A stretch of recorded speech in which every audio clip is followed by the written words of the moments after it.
영국의 식민 지배가 점차 굳건해지던 1869년에 인도인들의 정신적인 지주, 오늘의 주인공인 간디가 태어난 겁니다. 나오시는구나. 와. 교수님, 보통 위인분들은 이렇게 어린 시절부터 뭔가 남다른 점이 좀 있잖아요. 간디는 이제 뭐 부유했던 그런 환경 말고 뭐 특이했던 점이 따로 있나요? 예, 간디는 어린 시절부터 어머니한테 힌두교 교리라든지 신화 같은 이야기들을 들으면서 굉장히 독실한 힌두교도로 자라났습니다. 그리고 이제 7살이 되던 해에 초등학교에 입학을 하게 돼요. 이 시기 간디 한번 볼까요? 저도 못 보던 사진. 근데 늙어서도 귀여우세요. 얼굴이 작고 막 그렇잖아요. 얼굴 작고 귀도 이렇게 엘프처럼.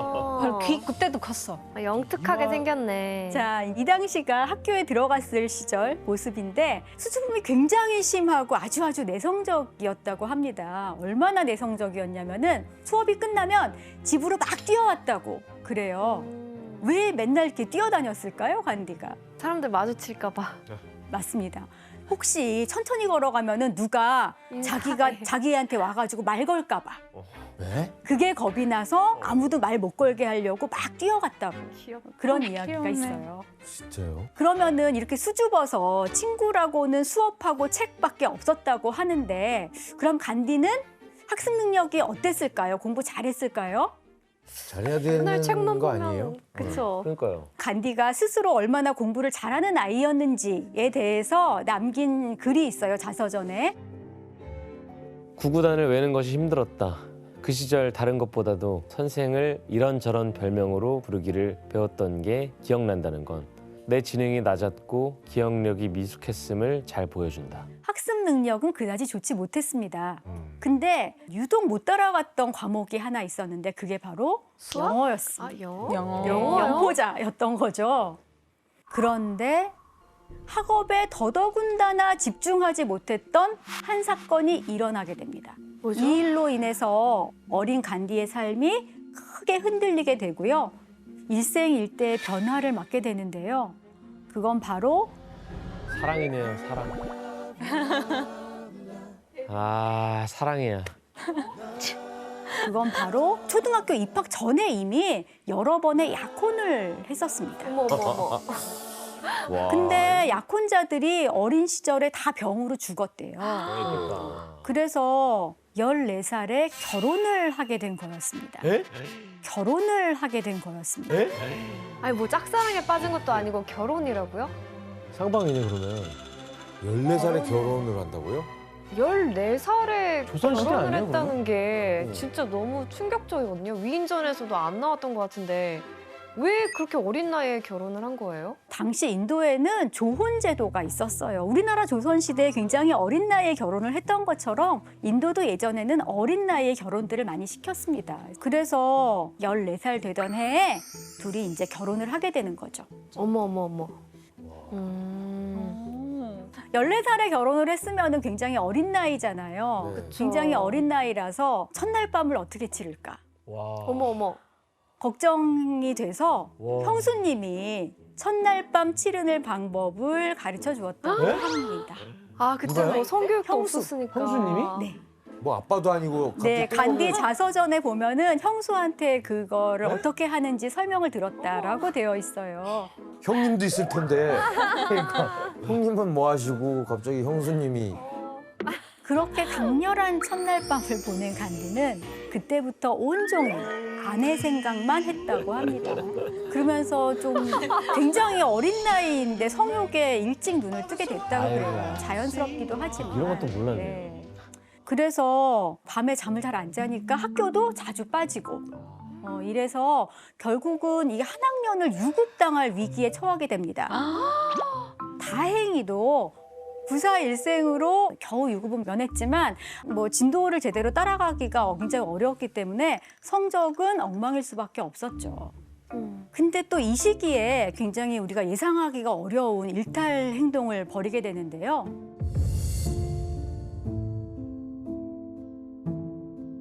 간디의 동네 형이 그 지역 경찰서장의 아들이었다 그러는데요. 그 형을 따라서 정말 가서는 안 될 그곳에 가게 되는데요. 거기가 바로 사창가였습니다. 에? 와, 가시는구나 결국에. 참가. 이때 간디가 15살이었어요. 아내가 있음에도 불구하고 정말 호기심을 참지 못해서 형을 따라서 사창가로 가게 되는 거죠. 자서전에 이 이야기가 나와 있는데 그 고백에 의하면은 호기심 때문에 형 따라 가긴 했는데 결국 간디는 긴장감 때문에 빳빳하게 굳어버려서 금방 쫓겨나고 말았다고 해요. 아, 다행이죠. 다행이에요. 그런데 아내는 간디가 동네 형이랑 돌아다니면서 뭔가 이상해졌구나라는 것을 눈치챕니다.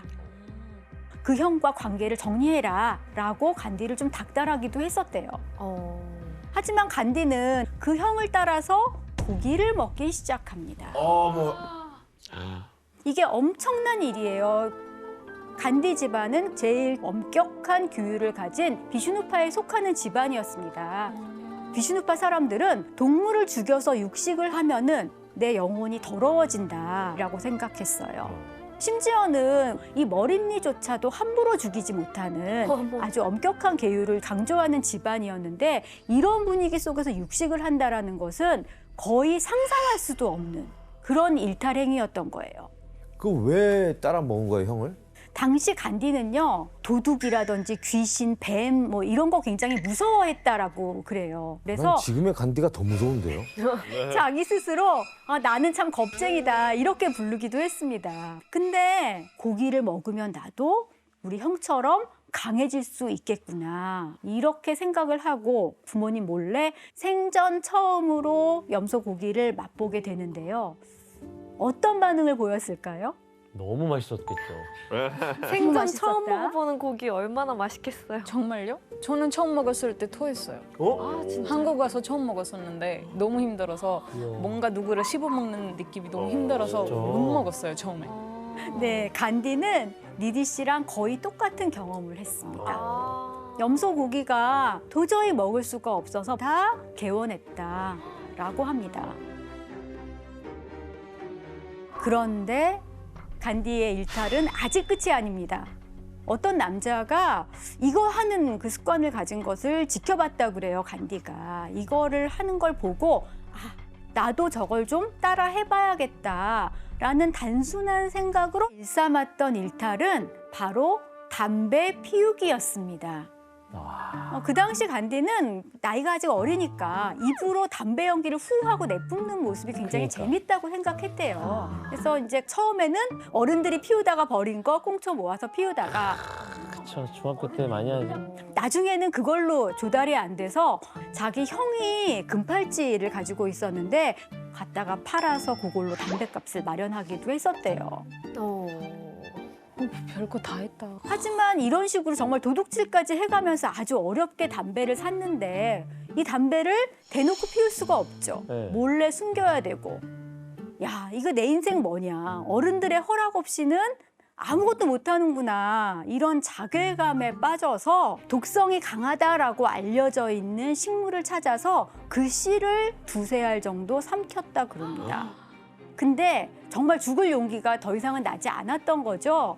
그래서 이게 자살도 쉬운 일이 아니구나라는 걸 깨닫고 집으로 돌아갔다 그럽니다. 아이고. 이렇게 어린 간디가 일탈과 정욕에 휩쓸리는 사이에 예기치 못한 불행이 찾아옵니다. 사실은 아버지가 이미 편찮으셨어요. 아이고. 이때 안타깝게도 간디는 아버지의 임종을 지키지 못했기 때문에 굉장히 죄책감을 느끼면서 후회에 시달리게 되죠.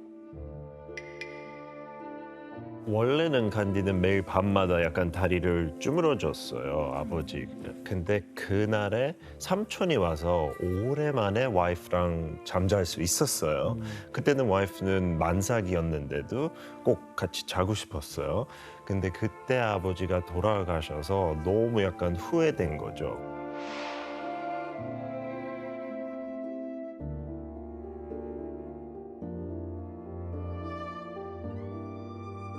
그래서 그 이후에부터 약간 성에 대한 개념이 달라졌대요. 간디는 이때부터 일탈을 멈추고 18살이 되던 1887년에 간디는 드디어 대학 시험에 합격을 했고요. 합격한 후에는 고향에서 약간 떨어진 곳에서 대학 생활을 하기 시작합니다. 대학생이 된 간디는 수업을 잘 따라갔나요? 어땠을 것 같아요, 여러분? 어떻게 해서는 들어가긴 했는데 또 적응 못하고 그렇죠. 대학을 딱 들어가긴 했지만 단번에 수업을 쫓아가기는 쉽지가 않았죠. 어려웠겠네. 예. 그리고 이렇게 고민을 하고 있었던 바로 그때 아버지의 오랜 친구로부터 한 가지 제안을 받게 되죠. 영국으로 가서 영국에서 공부를 하고 영국 변호사가 되라. 이런 제안이었습니다. 유학을 권유하신 거네요. 그렇죠. 유학이죠. 이때 간디는 어떤 대답을 했을까요? 규현 씨가 한번 읽어봐 줄래요? 나에게는 그보다 더 반가운 말이 없었다. 나는 공부가 어려워 죽을 지경이었다. 그래서 그 제안에 너무나 기뻐 영국에 빨리 갈수록 더 좋다고 답했다.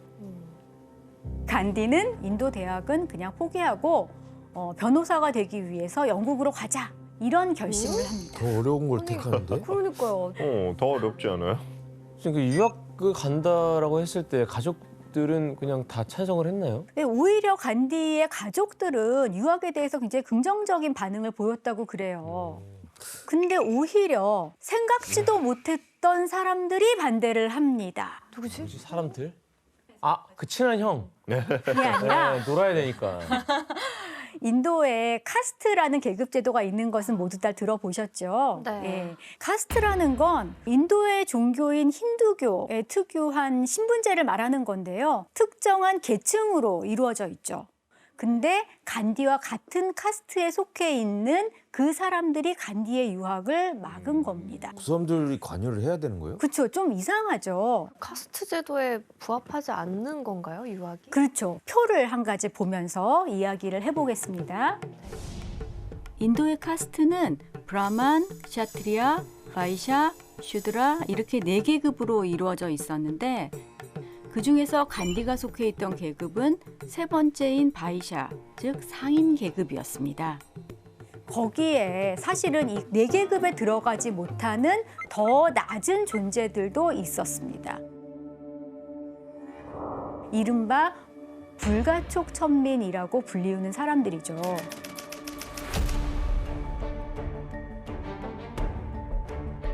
인도에서는 이 사람들 보고 굉장히 더러운 존재다라고 믿었기 때문에 접근하는 것을 못하게 한다든지 말을 주고받는 것조차 꺼렸던 사람의 취급을 받지 못하는 그런 사람들이었어요. 불가촉 천민들은 목에 방울을 달도록 강제했던 지역이 있었다고 해요. 너무 비인간적이네요. 그렇죠. 하지만 간디가 속했던 상인 계급인 바이샤부터는 직업 선택도 비교적 자유로웠고요. 이렇게 많은 권한을 누릴 수 있었는데 바다를 건너 인도를 떠나면 그 자체로 더러움에 닿는 일이라고 생각했어요. 그래서 간디가 유학 가는 것을 말렸던 사람들은 바로 같은 카스트 사람들이었습니다. 하지만 이런 강압에도 불구하고 1888년 간디가 19살이 되던 해였습니다. 이때 드디어 영국 유학길로 오르게 됩니다. 그야말로 인생을 뒤바꿀 수 있는 커다란 도전이 이제 시작이 되는 거죠. 근데 영어 트라우마가 있잖아요, 간디는. 근데 거기 가서도 엄청 힘들었겠는데, 고생했겠는데요? 그렇죠. 그래서 이제 이렇게 다른 문화에 새로 적응을 하기 위해서 즉시 할 수 있는 일은 바로 영국 신사 흉내내기. 아, 그래서 젠틀맨. 멋지게 스타일 변화를 시도합니다. 수트에다가 중절모 쓰고 뭐야? 오, 와우. 완전 달라졌다. 와. 멋지네. 네, 이게 22살 당시 간디 모습이라고 합니다. 이 당시에 이런 스타일을 갖추기 위해서 간디가 굉장히 노력을 많이 했다고 합니다. 왠지 제 아버지랑 비슷하게 생겼어. 그래요? 주변에 시선을 신경 많이 썼네. 옷으로도 부족해서 집에다가 연락해서 형이 가지고 있는 그 금시계줄 나 좀 보내달라고 와. 이런 부탁을 하기도 했다 그럽니다. 굉장히 물질적이고 좀 세속적인 면도 있었네요. 젊을 때는. 그렇죠. 근데 간디는요 스타일 가꾸는 그런 일 이외에도 당시 영국의 채식이 건강에 좋다 이런 얘기가 퍼지면서 간디는 유학 시절에 런던의 채식주의자 협회에 가입했다고 합니다. 자, 이렇게 간디는 모든 활동에 열성을 다하는 모습을 항상 보여줬기 때문에 자연스럽게 사교 활동도 점점 많이 하게 됩니다. 성격이 많이 변했네요. 영국 가서. 그렇죠. 그리고 이때 간디는 이제 한 가지 결단을 내리게 됩니다. 유학 당시 간디는 인도의 유학생들을 따라서 이 행동을 하게 되는데요. 간디가 조금의 망설임도 없이 했다고 고백한 이 행동은 무엇일까요? 정답. 네, 혜성 씨. 나 결혼 안 했어라고 거짓말했어요. 네, 혜성 씨 정답 드디어 나왔습니다. 와 이건 진짜 좀 실망스럽다. 네, 간디는 사실 인도의 조혼 문화를 굉장히 부끄러워했다고 그래요. 그랬구나. 그래서 숨겼던 거예요. 네, 그래서 총각 행세까지 하다 보니까 간디는 또 영국 아가씨들이랑 가볍게 데이트를 하기도 했었는데 문제가 생겼어요. 이렇게 간디를 굉장히 잘 본 어떤 노부인이 약혼을 시켜야겠다라고 생각하고 약혼 상대를 소개해주겠다고 나선 거예요. 어머. 어떻게. 그래서 간디는 결국은 더 이상은 속일 수가 없겠다라고 해서 사실은 저 결혼했습니다라고 결혼 사실을 고백을 하게 되죠. 다행이다. 나쁜 행동은 안 했네요. 그래서 이 사건 이후로 간디는 이런 모임들을 다 그만두고 변호사 시험에만 몰두하게 됩니다. 그리고 마침내 영국으로 건너간 지 3년 만에 22살의 나이로 변호사 자격증을 취득하고요. 당당하게 고향으로 돌아오게 됩니다. 교수님 그러면 이제 변호사 자격증도 땄고 꽃길만 걸으면 되나요? 그렇죠. 그래서 간디는 대도시였던 뭄바이에서 변호사 사무실을 개업합니다. 성공했네. 그렇죠.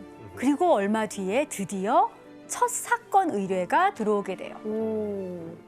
하지만 처음으로 의뢰받은 이 사건의 재판이 끝나자마자 간디의 변호사 사무실에는 재판 의뢰가 뚝 끊기게 됩니다. 상대방 증인을 반대 신문을 하든지 이런 상황을 맞이하게 되었는데 너무 수줍어서 재판정에서 아무 말도 하지 못했다고 그래요. 변호사인데 어떻게. 이런 간디의 모습을 보고는 어느 누구도 사건을 맡기러 오지 않았죠. 그래서 더 큰 좌절감에 빠졌다고 합니다. 이후에 간디는 형의 도움을 받아서 새로운 일자리를 얻게 됩니다. 바로 친형의 지인이 남아프리카에서 사업을 하고 있었는데 재판에 휘말린 거예요. 주로 영국 변호사들에게 사건을 맡겨서 재판을 진행시키기는 하지만 서류 작성을 또 하는 일이라든지 약간 보조적인 그런 역할을 하는 사무직에 가까운 그런 일이었죠. 하지만 간디는 찬밥 더운 밥, 지금 가릴 처지가 아니죠. 그래서 1893년에 24살의 나이에 남아프리카행 배를 타게 됩니다. 와, 이제 남아공으로 가는 건가요? 멀리 가네요.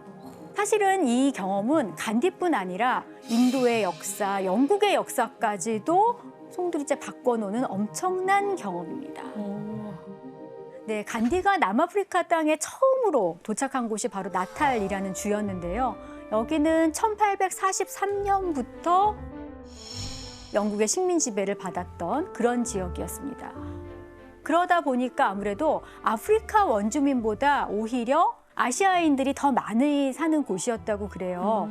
그 중에서도 특히 이제 인도인이 주로 많았는데 그 이유가 무엇이었을까요? 식민 지배 때문에 인도 사람들이 많이 이주하지 않았어요? 그렇죠. 아무래도 영국 식민 지배를 받으니까 인도인들이 이주를 했는데 이주를 했던 이유는 영국이 사탕수수, 차, 커피 뭐 이제 이런 작물들을 엄청나게 대량으로 생산을 했었거든요. 그래서 엄청난 노동력이 필요했죠. 근데 사실은 원주민들은 좀 다루기가 어렵다라는 그런 선입견이 있었다 그래요. 그리고 또 노예제도마저 그때 폐지됐었기 때문에 다른 방법이 필요해졌던 거죠. 이때 그 대안으로 떠오른 노동력이 바로 똑같이 영국의 식민 지배를 받고 있었던 인도인들이었던 거예요. 가득 채웠네요. 네, 그 당시에 배를 타고 남아프리카에 들어오는 인도인 계약 노동자들의 모습입니다. 이때가 1860년 11월이었다 그러는데요. 인도인들이 처음으로 들어오게 되죠. 그 이후에 약 7만 5천여 명이 남아프리카로 와서 백인 농장주 아래에서 일을 했다고 해요.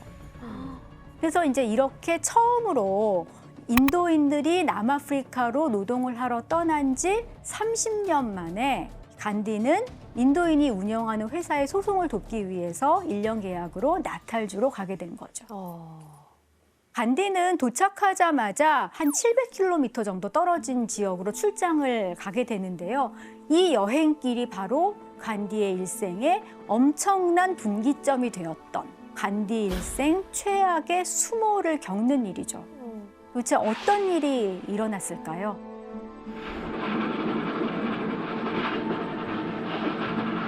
Conductor, there's a damn coolie in my compartment. You're in the wrong compartment. All natives to travel in the van. I was issued a ticket for this compartment. No, you weren't. 간디는 사실 정당하게 1등석 티켓을 자기 돈으로 샀잖아요. 하지만 단순히 유색인종이다 이런 이유로 이제 짐칸으로 옮기라는 명령을 듣게 되는 거죠. 아니 티켓이 있는데.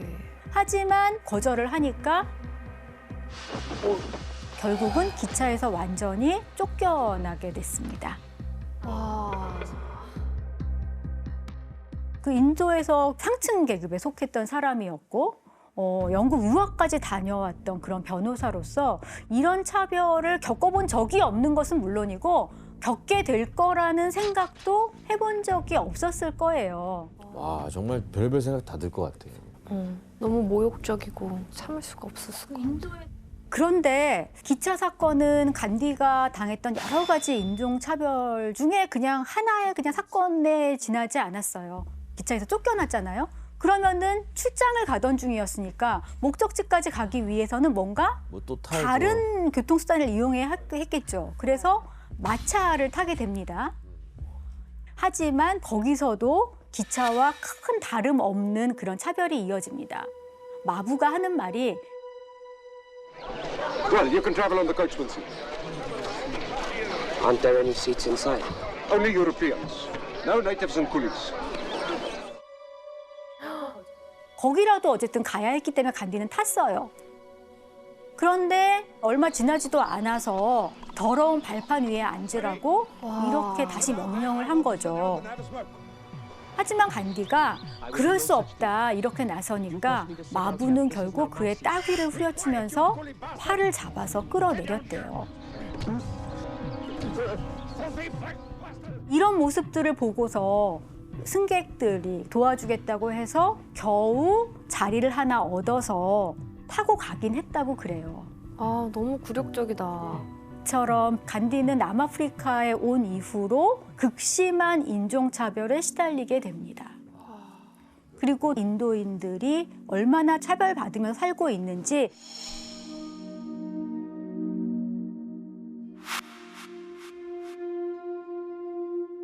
그런 처절한 삶을 경험을 하게 되는 거죠. 그래서 이렇게 경험을 하면서 계약했던 1년이 거의 끝나갑니다. 자, 간디는 이때 인도로 돌아갈까요? 아니죠. 남아공에 남아서 다른 맞서 인도인들을 싸우려나? 위해 싸워야죠. 네, 이때 간디는 처음으로 내가 어떤 길을 가야 할 것인가를 굉장히 분명하게 그런 이정표를 세웠다라고 합니다. 그건 바로 인도인들을 위한 변호사로 나는 일해야겠다라는 결심을 하게 되는 거죠.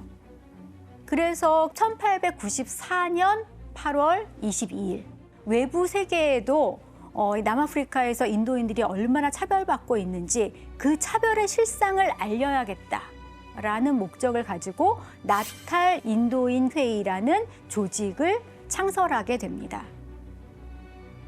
이 사진이 바로 간디가 중심이 되어서 조직했던 나탈 인도인 회의 임원들을 찍은 사진이에요. 간디가 어디 있을까요? 못 찾겠는데 이제. 가운데 아니에요? 알아보시겠어요? 위에서 두 번째. 아니다.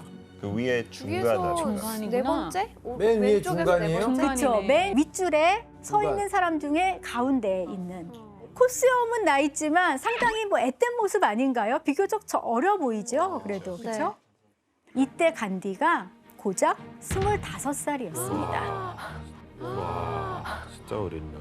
현대회의를 만든 게 어쨌든 그런 차별에 저항하는 그런 거 때문에 만든 건가요? 그렇죠. 이 조직이 지금 나탈 인도인 회의잖아요. 뒤에 붙은 이름이. 이 인도 국민회의라는 거는 원래 인도에 있는 조직 이름입니다. 1885년에 인도에서 인도 국민회의라는 조직이 창립이 됐었죠.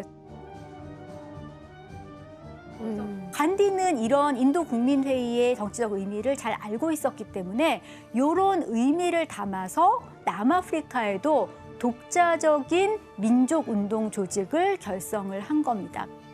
그래서 이렇게 성공적으로 나탈 인도인 회의를 창설하고 나서는 간디가 본격적으로 인권운동을 펼치기 위해서 좀 더 이제 안정적으로 내가 남아프리카에서 살아야겠다라고 생각을 한 거예요.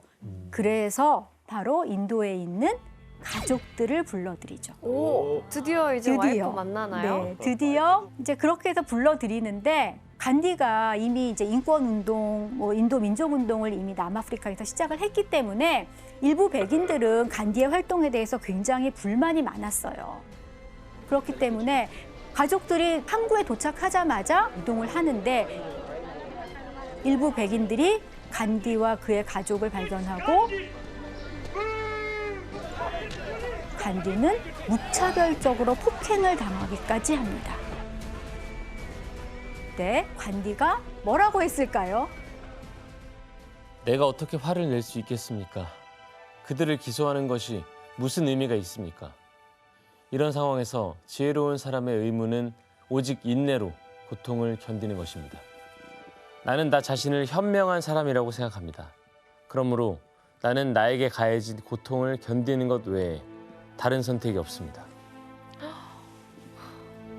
우리가 알고 있는 간디가 보이네요, 이제. 이제부터 뭔가 그렇죠.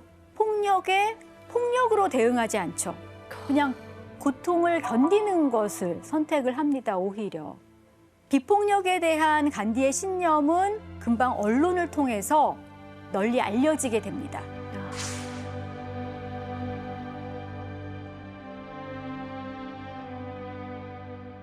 그런데 이런 간디의 명성이 한순간 크게 추락하는 사건이 발생합니다. 왜? 1899년 10월에 일어났던 보어 전쟁이라는 건데요. 남아프리카에 원래 살고 있던 네덜란드 정착민 보고 보어인이라고 그러거든요. 네. 그 보어인들과 영국 사이에서 벌어졌던 보어 전쟁이었습니다.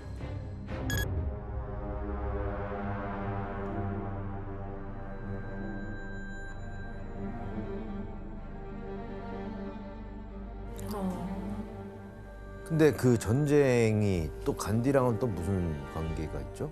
네, 지원 씨, 이 질문에 힌트가 될 만한 사진이 하나 있습니다. 같이 한번 사진 먼저 볼까요? 네.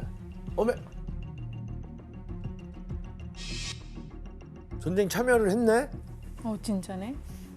아 근데 약간 의료병인 것 같은데요? 맞아요. 이렇게 보호 전쟁이 터지니까 간디는 먼저 의료 봉사 자격증을 땁니다. 이런 교육을 받지 않았었으니까. 그리고 자격증을 딴 다음에 인도인 장교 한 40명 정도 하고 병사 1,100명을 이끌고 보호 전쟁에 참전을 하게 돼요. 물론 이 사람들이 맡았던 역할은 의무병이니까 환자 후송이었어요. 하지만 진짜 문제는 이 사람들이 영국의 편에 서서 싸웠다라는 거죠. 도대체 왜 간디는 영국인들과 보호인들끼리 싸우는 그 전쟁에 왜 참전을 한 걸까요? 그냥 명성을 위해서? 간디는 자기네가 인도인들이 영국에게 도움을 주면은 우리의 노고를 좀 알아주고 인도인에 대한 권리를 좀 보장을 더 해줄 것이다. 이런 믿음이 있었던 거죠. 뭔가 정치적 입지를 좀 확대할 수 그렇죠. 있다고 기대를 했군요. 하지만 간디가 의도했던 거랑은 조금 다르게 영국군으로서 참전한 거에 대해서는 좀 비난이 굉장히 좀 거셌다고 그래요. 인도 쪽에서요. 네, 그래서 훗날까지도 이 간디한테는 영국의 앞잡이가 아니냐 이제 이런 꼬리표가 좀 따라다니기도 했고요. 비폭력 운동을 저버린 행동이다. 이런 비판을 받기도 했었어요. 근데 간디에 대한 이런 평가는 영국에서는 완전히 반대로 이루어졌겠죠. 바로 영국으로부터 훈장까지 수여를 받았다고 합니다. 그래서 이런 모습 때문에 간디가 보호전쟁에 참여해서 사실은 많은 사람의 생명을 구하는 데 노력을 많이 했지만 그 의미가 좀 퇴색된 면도 있죠. 자, 그러면은 보호전쟁에서 영국이 승리를 했는데 영국은 간디의 바람대로 인도인들의 처우를 좀 더 향상시켜 줬을까요? 그래야 돼요. 피터 씨 그래야 된다고요. 근데 안 그랬겠죠. 동의해요. 네, 그랬어야 됐는데 그렇지 못했습니다. 왜냐하면은 1906년이 되면은 악법이 간디를 기다리고 있습니다. 바로 아시아인 등록법이라는 것이었죠. 등록법이요? 네, 이것은 간디의 인생에서 지대한 영향을 끼치게 됩니다. 8살 이상의 인도인들은 등록하고 등록증을 받아야 되는데 이때 지문도 등록을 해야 됩니다. 지문 등록. Transvaal Asiatic Registration Certificate라고 적혀 있고 종이엔 지문 찍혀 있고 나이와 키하고 카스트를 적는 칸도 있어요. 더 차별이 심해지는 수단이 될 것 같아요. 예, 이렇게 아시아인 등록법이라는 게 인도인들의 신상, 카스트, 지문 이런 거 포함해서 다 등록해놓고 감시하자, 이제 이런 법이었던 거죠. 그리고 예를 들면 등록증을 발급한다는 이유로 월급을 깎는다거나 아니면은 등록증 받았으면은 목에 걸고 다녀라라고 명령을 어머. 해서 인종차별이 또 일어나게 되는 거죠. 아, 왜 이렇게 차별을 해, 진짜, 저기는. 그래서 이제 이런 문제점이 있었기 때문에 간디는 1906년 9월에 Let us take a solemn oath in his name that come what may, we will not submit to this law. 3,000명의 사람들로부터 지문 등록 거부하겠다. 이런 맹세를 받으면서 이 악법을 어떻게 퇴치할 것인가. 이런 방법을 모색하기 시작합니다. 이때 간디는 큰 변화를 보이게 되는데요. 그동안 고수해왔던 서양식 양복 차림을 벗어던지게 됩니다. 젊어지신 것 같은데요? 수염도 밀고. 완전히 분위기가 달라졌죠. 진짜 인도인의 정체성을 가지고 인도인의 옷을 입으신 거네요. 근데 왜 양복을 벗어 던진 거예요? 영국에 대한 반감이 생겨서 그런 건가요? 그렇죠. 실망감이라고 표현하면 어떨까요? 영국 법은 모든 사람을 위한 법이 아니었다. 오로지 영국인만을 위한 법이었다. 이런 회의를 느꼈던 것이죠. 맞아요. 저희가 역사에서 배운 거는 영국 옷을 입고 인도로 해서 사오는 게 무슨 의미가 있냐. 그럼 니네 옷 입는 게 아니라 우리의 옷을 입겠다. 이런 것도 있었어요. 그리고 간디는 폭력을 쓰지 않고 잘못을 바로잡아서 진리를 깨우치게 하는 비폭력 저항운동으로 이것을 고치려고 합니다. 간디는 사람들의 등록증 약 2,000개 정도를 모아서 불태우는 것으로 자신들의 항의를 표현합니다. 많이도 모였네. 엄청 많네. 거기 앞에서 불태운다. 트랜스발 정부에 항의하는 사람들이 모두 다 십시일반 같이 참여를 한 거죠. 그러니까 일종의 뭐랄까요? 정부 정책에 정면으로 도전을 하는 거죠. 그리고 또 간디는 사람들에게 이런 제안을 해요. 등록증이 없이 트랜스발로 넘어가자. 그러니까 직접적으로 불법 행위를 먼저 하자라고 제안을 한 거예요, 사람들에게. 이렇게 간디가 제안을 하니까 인도 사람들은 무려 4,000명 정도가 모여서 트랜스발로 들어가려고 합니다. 하지만 당연히 트랜스발에 들어갈 수가 없었겠죠. 그래서 간디는 그것을 주동을 했기 때문에 투옥됩니다. 이 소식은 곧 방산에서 일하던 인도 노동자들한테까지 전해지게 되고요. 노동자들은 파업을 시작하게 됩니다. 그래서 파업은 금방 전국적으로 확산이 됐고 멈출 기미가 없었어요. 오히려 파업에 동참했던 노동자들이 간디처럼 나를 투옥시켜줘 라고 하면서 계속 파업을 진행해서 감옥에는 앉을 자리가 없을 정도로 인도인들로 꽉 차게 됩니다. 그래서 인도인들의 비폭력 저항 운동이 계속되면서 이런 행태가 전 세계에 알려지게 돼요. 결국 남아프리카 정부가 아시아인 등록법을 폐지하고 그래서 이제는 등록증이 없어도 트란스바를 자유롭게 오갈 수 있게 됐습니다. 그래서 간디는 이렇게 비폭력 저항만으로도 원하는 것을 결국은 이룰 수 있구나 이런 자신감을 얻게 됐습니다. 진짜 간디가 국민의 지도자가 될 수밖에 없네요, 이제. 그리고 이번에는 고향인 인도에서 차별받는 사람들에게 시선을 돌리게 되는 거죠. 당시 인도 대륙은 극도의 혼란에 빠져 있었습니다. 1905년 인도 총독이 벵갈 분할령을 발표한 겁니다. 벵갈 지역을 종교에 따라 이슬람교가 다수인 동벵갈과 힌두교가 다수인 서벵갈로 나누겠다는 거죠.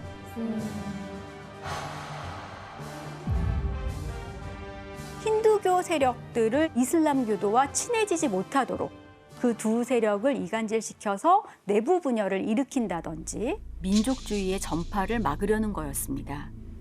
영국 입장에서는 저항을 잠재울 수 있는 효과적인 방법이었겠네요. 그렇죠. 당시 이슬람 세력은 자신들의 힘을 키울 수 있는 분할령을 마다할 이유가 없었고 이때 무슬림 연맹을 조직하는데 이건 훗날 인도의 독립에까지 큰 영향을 끼치게 됩니다. 하지만 힌두교도들과 대부분의 벵갈 지도자들은 영국의 일방적인 통보에 반대했습니다. 결국 영국의 의도대로 이슬람과 힌두교의 분열이 시작된 겁니다. 그리고 이때 분할령에 반대하는 인도인들을 필두로 오히려 인도가 자치권을 가져야 한다는 민족주의 운동이 불붙게 됩니다. 이것이 바로 교과서에서 배운 스와라지와 스와데시 운동입니다. 이를 계기로 인도 전역에는 저항 운동이 확산됐고 결국 영국은 1911년 벵갈 분할령을 폐지하게 되죠. 하지만 인도의 불안한 상황은 여기에서 끝나지 않았습니다. 영국이 1차 대전에 참전을 하면서 인도 역시 전쟁에 휘말리게 된 거죠.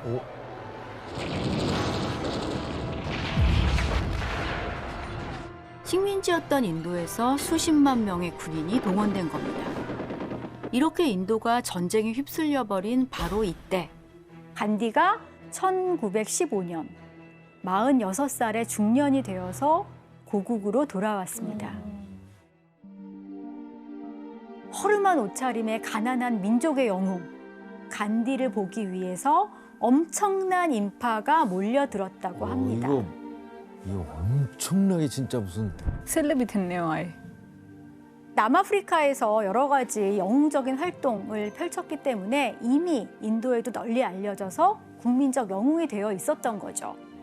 하지만 1918년 간디는 큰 고민을 시작하게 됩니다.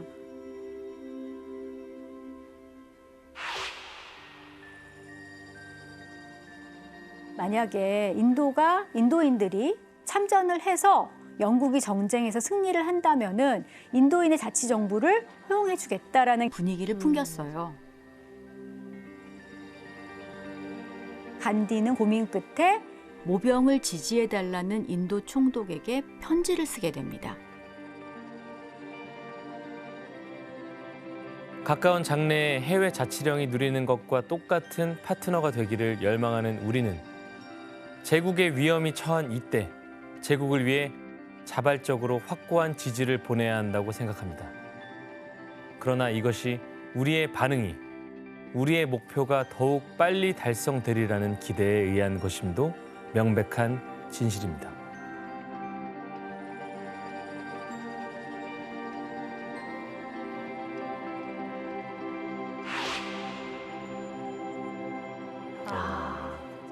그리고 인도 국민들에게 1차 대전에서 영국군으로 참전하라라는 동료의 메시지를 인도인 청년들에게 내보내게 됩니다. 그에 힘입어 인도의 자치를 꿈꾸는 노동자, 군인, 이제 이런 사람들이 모였다고 그래요. 그리고 이렇게 모인 사람들이 영국을 위해서 즉각 전투에 동원이 됐고요. 인도인들은 유럽 전선과 중동 그리고 동아프리카에서 활약했고 이렇게 제1차 세계대전에 참전한 인도 군인들은 약 130만 명에 이를 것으로 추정되는데 그중 약 6만 명 정도가 사망했다고 합니다. 그리고 인력뿐만이 아니라 전쟁 자금, 탄약 같은 이런 군수물자까지도 인도가 아주 적극적으로 제공을 해서 1918년에 전쟁이 끝났을 때 영국이 승전국이 됐었잖아요. 사실은 이거는 이런 인도인들의 전폭적인 지원도 좀 한몫을 하지 않았을까 이런 생각을 해봅니다. 너무 적극적인 지원을 했네요. 영국은 간디의 바람대로 인도의 자치권을 인정했을까요? 제발 지켜줘. 영국은 더 악랄한 방법으로 인도인들을 괴롭히기 시작하는데요.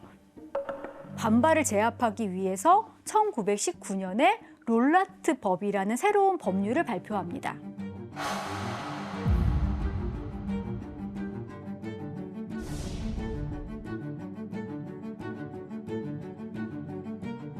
이건 일종의 계엄령이랑 비슷한 내용이에요. 사실 법원의 판결이 없더라도 인도인들을 체포하거나 구금할 수 있다. 와. 불안했나 보네 이제. 네, 그래서 인도인들이 정말 엄청난 그 배신감을 느끼게 되는 거죠. 그래서 간디는 인도 국민들에게 한 가지 요청을 하게 되는데요.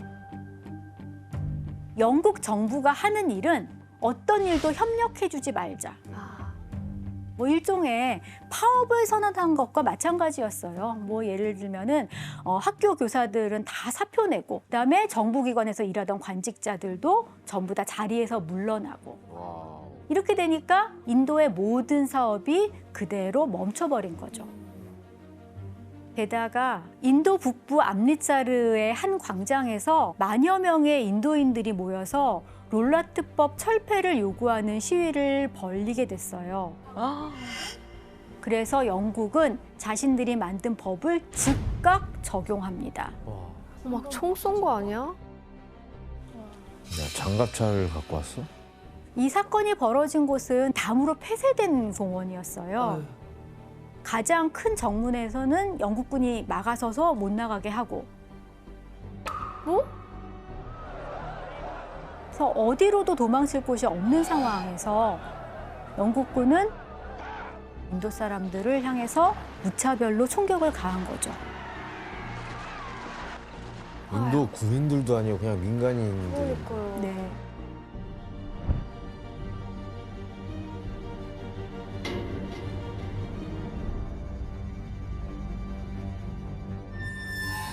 네, 이 총격으로 인도 사람이 379명이 죽었다고 그러고요. 한 1,500명 이상이 부상을 당했다고 그래요. 근데 또 이 사망자 중에서 42명은 어린 아이들이었고요. 가장 어린 사람은 7개월 된 아이도 있었다고 합니다. 그래서 이런 사건이 일어나니까 인도 국민들의 반영 감정은 더욱 고조될 수밖에 없었겠죠. 비트 씨 당시 영국 분위기는 어땠어요? 이거 폭동이라고 기사가 나왔어요. 근데 후에 그때 가서 이제 학살이라는 거 인정하고 그때부터 영국 통치 역사에서 가장 어두운 얼룩이다. 간디가 그러면은 화가 굉장히 많이 났겠네요. 그랬겠죠. 그래서 간디는 보호전쟁 등에서 받은 영국의 훈장을 모두 반납하고 최전선에 서서 식민 지배를 저항하는 집회를 이끌었습니다. To gain independence, there must be Hindu, Muslim unity always. We must defy the British. 그래서 여기서 그치지 않고 간디는 이때 영국 제품을 이용하지 말자. 대신 인도인들의 노동력과 인도인들의 기술로 만든 국산품 애용하자 이런 운동까지 함께 진행하게 됩니다.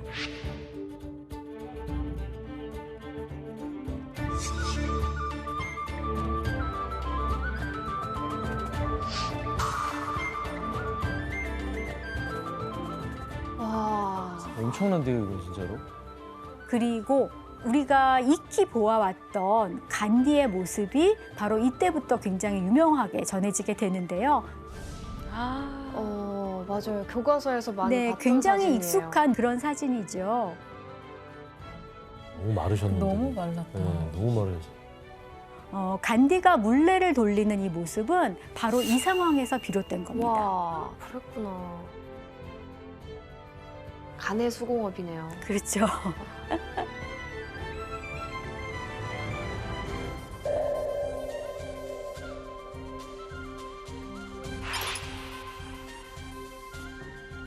이때 민족주의 운동 지지자들을 포함해서 약 2만여 명 정도가 체포되었다 그러고요.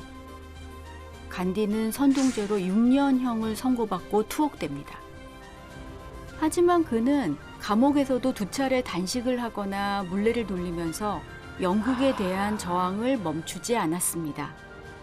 그리고 이 무렵 인도에서 동양인 최초로 노벨 문학상을 수상한 분이 있습니다. 타고르라는 시인인데요. 이 타고르가 바로 간디에게 위대한 영혼이라는 마하트마라는 이름을 붙여주었습니다. 마하트마가 그때 생겨난 네. 이름이군요. 이후 간디는 인도 국민회의 의장에 선출되어서 인도 독립운동의 최고 지도자가 되었어요. 대단하다.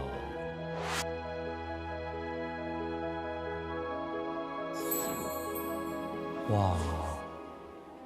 그리고 임기를 마친 후 1928년까지 영국산 직물에 대한 불매운동과 물레 돌리기, 토지세 인상 반대 운동에 참여하는 등 비폭력 저항 운동을 이어나가게 됩니다. 결국 1930년 1월 26일 인도 국민회의는 인도 독립선언서를 선포합니다. 영국이 인도인의 자유를 빼앗고 인도의 정치, 경제, 문화, 정신을 파괴했기 때문에 지금부터는 자치가 아닌 완전한 독립을 위해 싸우겠다는 의지를 밝히게 된 거죠. 그래서 간디는 아주 특별한 방법으로 비폭력 저항 운동을 다시 시작합니다. 그것은 바로 소금 행진입니다. 당시 인도 사람들은 동인도 회사가 소금 사업을 독점하면서부터 일명 소금세를 내고 비싸게 소금을 사 먹어야 했어요. 맞아. 바닷가 근처에 사는 사람들은 바닷가 나가면은 소금을 금방 구할 수 있었지만 인도에서 만든 소금이더라도 정부 세금이 붙은 소금을 사 먹어야 한다라는 거죠. 그러니까 말도 안 되는 법이었던 거죠. 게다가 값이 엄청나게 비싸진 거예요. 가난한 사람들은 소금을 먹기가 굉장히 어려워지게 된 거죠. 아니, 이거 생존이 위협받는 건데요? 그래서 간디가 바로 이 소금세에 반대해야겠다라고 결심을 하고요. 소금을 투쟁의 수단으로 삼은 것입니다. 간디는 386km 떨어져 있는 단디라는 해안이 있어요. 그 단디 해안까지 걸어서 행진을 하기로 하죠. 그거 유명해요. 당시 간디의 나이는 61세였죠. 와. 실제인가? 실제 같아요, 이건. 근데 진짜 대단하시다, 저거는. 처음에 간디와 그를 따르던 78명의 추종자들로 소금 행진이 시작이 되었는데요. 시간이 갈수록 점점 많은 사람들이 그 뒤에 모이게 되죠. 진짜 좀 감동적인 것 같아요. 한 달 내내 걸어갔어. 무사히 단디 해안까지 도착을 하죠. 그런데 누군가 그들을 기다리고 있습니다. 누구였을까요? 영국. 바로 영국 경찰들이었죠.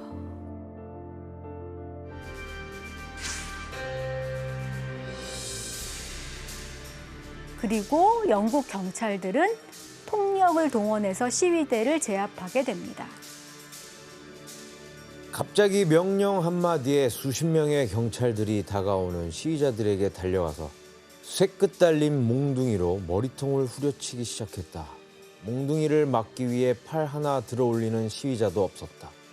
그들은 볼링핀처럼 무더기로 쓰러졌다.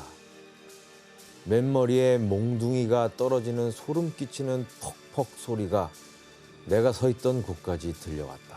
와, 이건 비폭력적인 행동에 자꾸 폭력을 쓰니까 몽둥이로 누군가 때리려고 그러면은 팔을 들려서 막지도 말으라라고 이야기를 먼저 했었고 어떻게 그래? 실제로 어느 누구도 막지도 않았다고 그래요. 너무 불쌍하잖아요, 그러면. 그래도 간디는 끝까지 비폭력을 지킵니다. 와, 그래서 이런 모습은 뉴스를 통해서 전 세계로 퍼져나가게 되고요. 그러다 보니까 당연히 영국에게는 굉장히 불리한 여론이 형성이 됐겠죠. 진짜 보통 사람들이 상상할 수 없는 저항인 것 같긴 해요. 근데 당시에 고령이었던 간디가 체포된 후에 이에 반발하는 인도인들의 시위가 전국에서 일어나면서 사망자가 103명, 투옥된 사람은 6만 명에 이르렀습니다.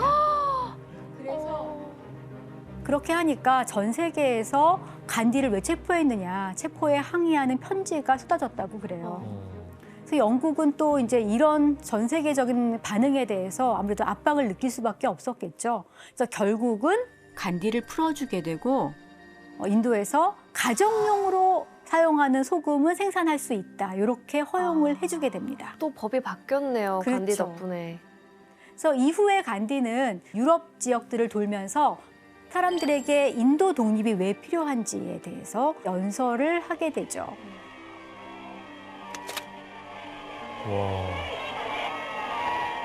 유럽 사람들도 이렇게 방문을 굉장히 환호하면서 반겼다고 합니다. I am very grateful to the people of Paris for the warm welcome they have given me. It seems to me the world has become sick of bloodthirsty war. 로마까지 가셨구나.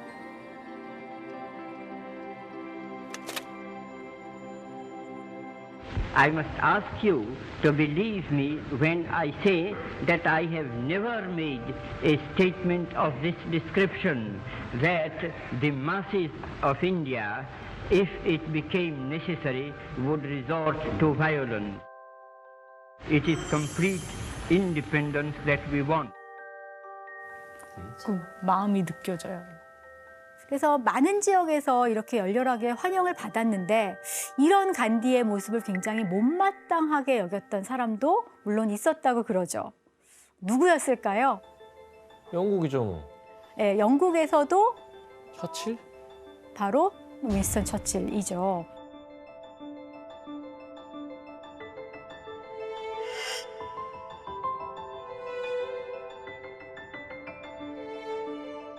그런 말도 했대요. 간디를 그 발라의 걸승이라고 불렀다고 해요. 벌거벗은 숙녀다. 그렇죠.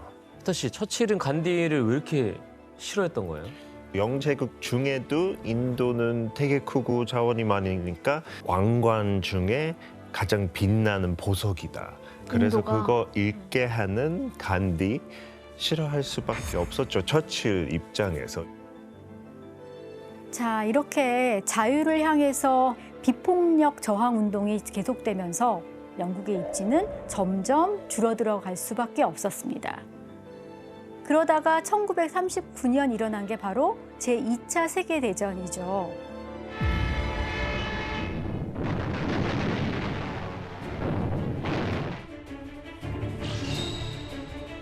이때 영국은 아무런 논의도 없이 인도가 영국의 일원으로 전쟁에 참여할 것이라고 발표했는데요. 그럼 이 소식을 들은 간디의 반응을 들어볼까요? 사람이나 돈으로 영국의 노력을 돕는 것은 잘못입니다. 유일하게 가치 있는 노력은 비폭력 저항으로 모든 전쟁에 저항하는 것입니다. 이처럼 간디는 제2차 세계대전 참전에 대해서 반대 입장을 표명했어요. 그리고 국민회의 또한 영국의 일방적인 참전 결정에 반대하며 집권하던 주 정부의 내각 총사퇴를 결의한 거예요.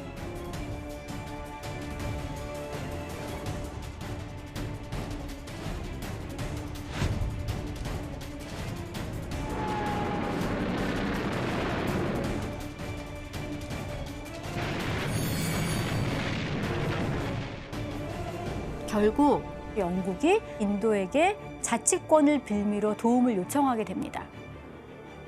하지만 영국이 이미 배신을 여러 번 했기 때문에 인도인들은 우리는 더 이상 자치를 원하지 않아 하면서 완전한 독립을 달라라는 요구를 하게 됩니다. 이후 1942년 간디는 영국에게 인도의 독립을 요구하며 인도를 떠나라는 저항운동을 펼치고 결국 영국에게 체포당하게 됩니다. 그는 감옥에서도 단식을 하며 투쟁을 이어나갔지만 결국 전쟁이 한창일 당시 유럽과 아프리카 그리고 동남아시아 등의 각 전선으로 인도인 약 250만 명이 동원되었습니다.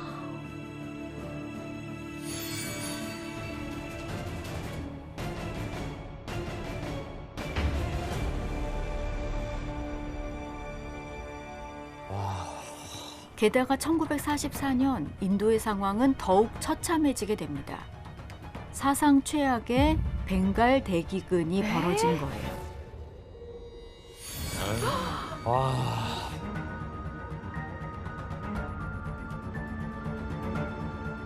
약 2년간의 대기근으로 300만 명 이상이 사망했고 경제는 쑥대밭이 되었습니다.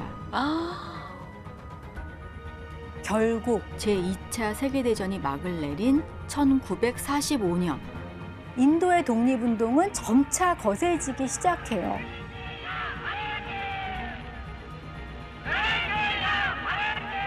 그래서 영국은 더 이상 이런 대규모 독립운동을 감당할 수가 없었기 때문에 결국 손을 들고 말죠. 그래서 마침내 1947년 8월 15일 인도 역사가 새롭게 쓰이는 순간이 옵니다. 인도도 8월 15일에 했구나. 인도 국기가 개양되니까 독립을 축하하듯이 하늘에는 무지개가 떴었다라고 전해지고 있고요.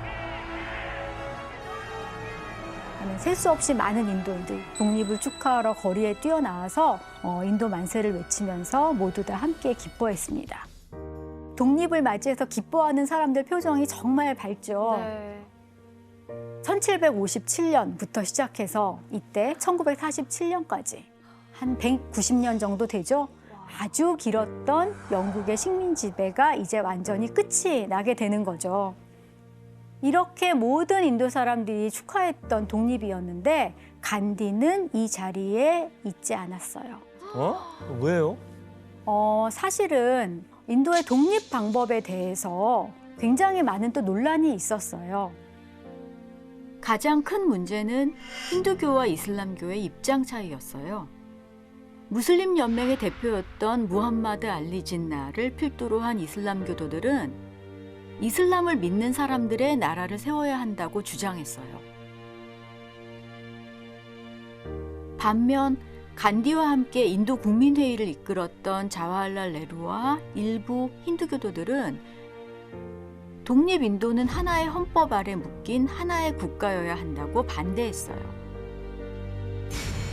두 종교 간의 입장 차이는 거셌고 급기야 무력 충돌까지 발생했는데 콜카타 인근에서만 3일 동안 6천여 명이 사망했습니다.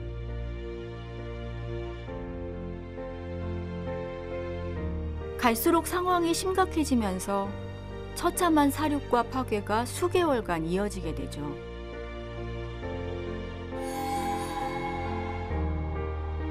이렇게 혼란에 빠진 인도 전역을 돌아다니면서 두 종교를 화합시켜 보려 한 인물이 바로 간디였어요.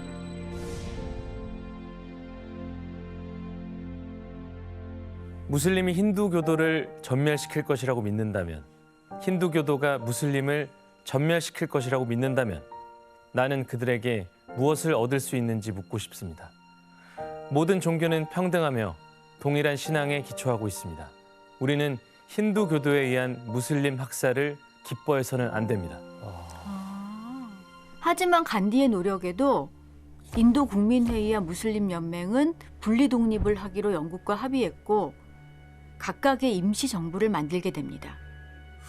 결국은 하나의 나라로 독립하지 못하고 인도와 파키스탄이라는 두 개 나라로 분리 독립하게 되는 거예요. I most earnestly appeal to every community, and particularly to Muslim India, to maintain peace and order. It is with no joy in my heart that I commend these proposals to you, though I have no doubt in my mind that this is the right course. 간디는 하나의 인도로 독립하는 모습을 너무나 보고 싶었기 때문에 이렇게 두 개로 쪼개진 인도의 모습을 차마 지켜볼 수가 없었던 거죠.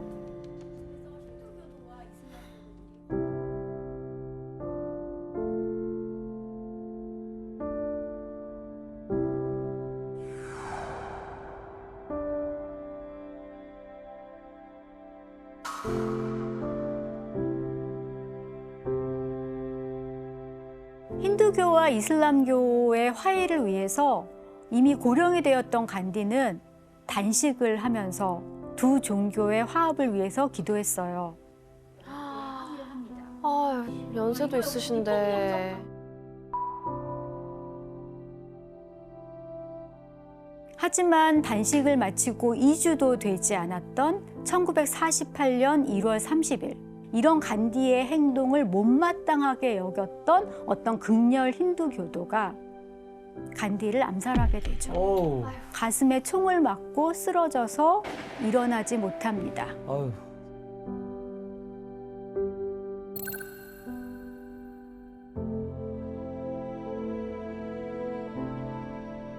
일흔아홉 살의 나이로 사망하고 말죠.